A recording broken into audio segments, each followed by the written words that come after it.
policed. I mean, this is official data from the state of Missouri. It's not some outside survey. It's not something that somebody comes in and does once every 6 years and hopes it's a snapshot. It's year by year by year, arrest after arrest after arrest, every town in the state by law. And it comes up with an incredibly comprehensive and detailed racial disparity index for policing, town by town. This is basically what they found for Ferguson. If there was no racial inflection at all to the rate at which people got stopped, if a racial group's proportion of the population was exactly the same as the proportion of stops by the police for that group, then that ratio would be 1.0. That would be totally neutral. So you see that marked with a gray line there. Here's what that ratio actually is for black people in Ferguson. See how much above 1.0 it is? That's how much more likely black people are to get stopped by police relative to their share of the population in Ferguson, Missouri. This is what it is for white people. Oh, look how far below that line it is. That's how much less likely you are to get stopped by police in Ferguson relative to white people's share of the population in that town. If you want to look at it another way, the most recent data for 2013, black people made up 67% of the population in Ferguson, but they made up 86% of the traffic stops. And that is a big disparity, just as a snapshot in time for a single year in a single town. But what is actually more amazing is how long it has consistently been like that in that town. And in towns across Missouri, frankly, but in that town specifically. I mean, that disparity in terms of how much more often black people are stopped by police in Ferguson, Missouri, is no secret. It's not spiking any one way or another. This is pretty much what it is. And the data about that proves it and shows it has been publicly available data since back in 2000. We've had 14 years of knowing it's this way. When Mel Carnahan signed that law requiring this data to be collected and to be made publicly available, he said this at the time. He said, "The statistical evidence that will be created will be objective evidence to the public as to the prevalence of this problem." And it is. Right? It is. We have objective evidence as to the prevalence of this problem and the fact that it's never changing. It turns out sunlight itself doesn't actually disinfect anything. Knowing that the problem exists, publishing state data about the existence and persistence of the problem has done nothing itself to make the problem go away. We're not so ashamed when we look at those numbers that we do anything to change it. When St. Louis County had to fire a supervising lieutenant for telling uniformed officers at roll call at the start of their shifts that they should go out that day and make sure to arrest lots of black people, part of the response, in addition to firing that officer, was to say, let's get more data on this problem. Well, yeah, the data is very helpful to have in order to talk about what the problem is so we can all agree on what the problem is.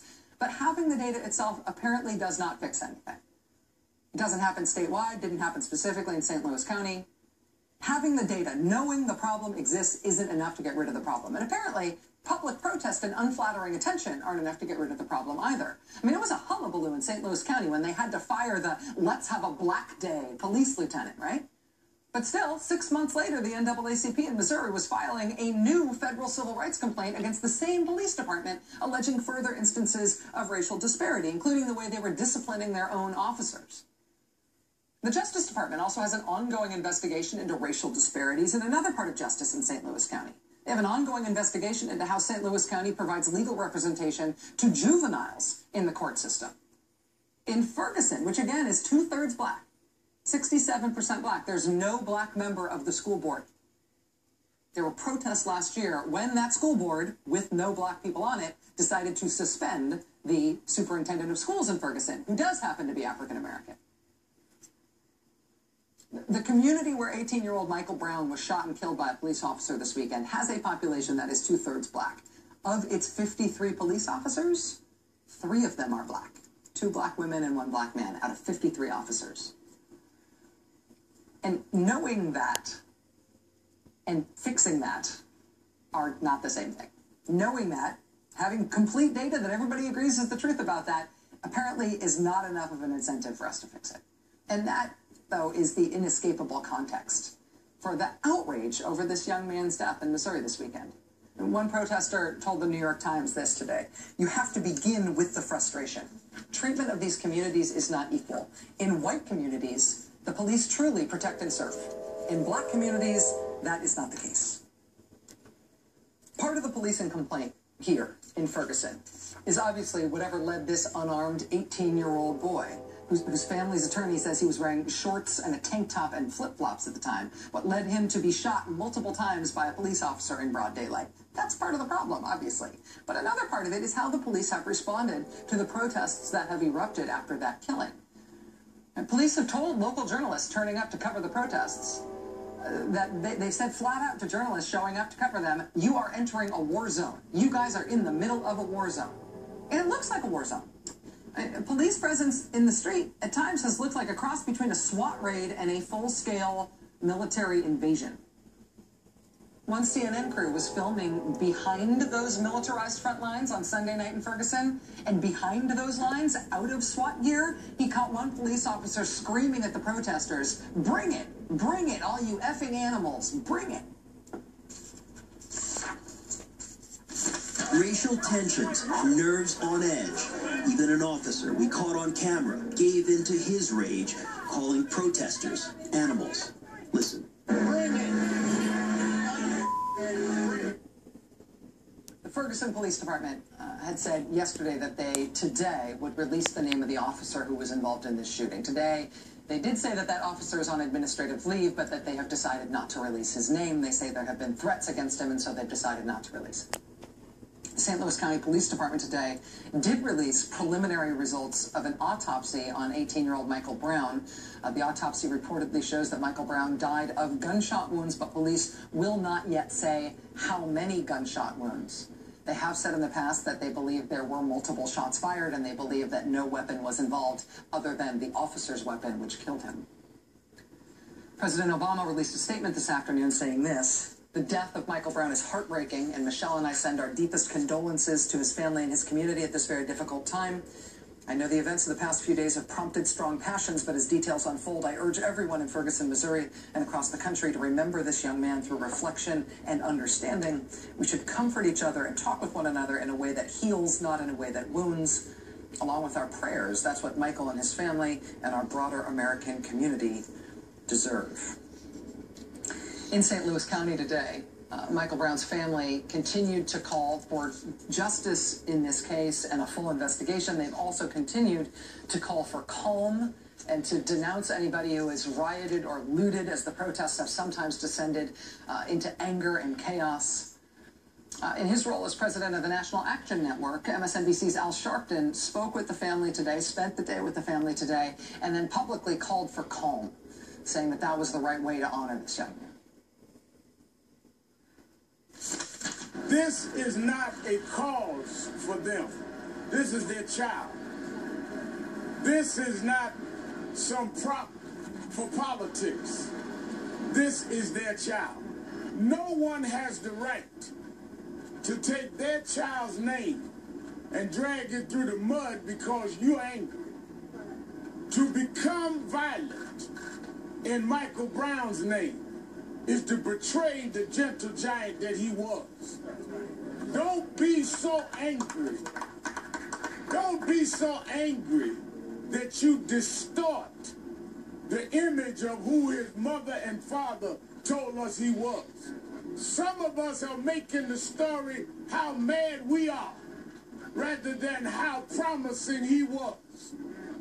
Don't be a traitor to Michael Brown in the name of you, man. Please put justice and Michael as the priority. I know you're angry. I know that this is outrageous. When I saw that picture, it rose up in me an outrage. But we can't be more outraged than his mom and his dad. We are not more angry than his mom and dad. And if they can hold their heads with dignity, then we can hold our heads with dignity. There are those that are saying peace, but they really just mean quiet. Because in order to establish peace, you must have fair justice for everyone. We want real peace. We don't want to just be told to shut up and suffer in silence. We must have answers and then use those answers to guide us toward peace. Reverend Al Sharpton with the National Action Network calling for calm but not for silence. He and the family and local leaders called for another demonstration this evening, which started within the past hour.